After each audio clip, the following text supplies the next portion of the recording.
Center. It's not so much where the money is going, but where it's coming from that is fueling this back and forth. And News 3's Dannika Lewis joins us with more on that story. Danica. Well, guys, I kind of felt like a little bit I was in school today, I have to admit. Mayor Paul Soglin made it a bit of an economics lesson, handing out all of these packets here, quite a few as we entered the door, all citing the fiscal dangers of spending borrowed cash. But those for funding the Overture Center say the city can't afford to write off this investment.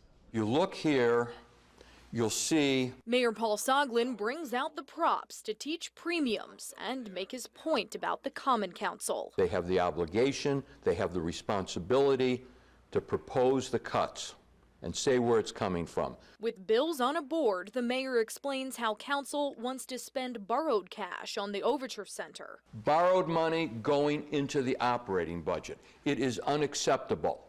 It's a recipe for disaster. And Soglin doesn't expect the same premium payout in years to come. If you're going to do something foolish like that, at least do it for your own services. But those in favor of funding the center with $1 million from this year's budget say it doesn't have to be either the arts or city services. We don't have to make that choice, and we shouldn't make that choice. Elder Mark Clear says the center brings big bucks to the city, and without that, some of the mayor's top concerns could get even worse. And that will result in further budget problems, further exacerbation of social problems, and you get into a cycle of that. Overture's CEO says a slash in city funding wouldn't mean closing the doors, but the center can't completely rely on donations. It would be irresponsible for us to go back to our donors and say, the city is not living up to its commitments. We want you to make up the difference. Soglin still insisting that if money go to the Overture,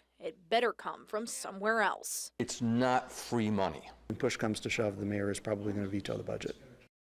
Definitely one of the more interesting press conferences I've been to. The mayor says the city's commitment to Overture does not span common councils, but the head of the Overture Center says an agreement has locked down Madison for a decade of support. Now, to put this in perspective, Soglin pushed for similar cuts last year, but council managed to restore funding to $1.85 million. Now, before that, the city's contribution, guys, was around $1.4 million.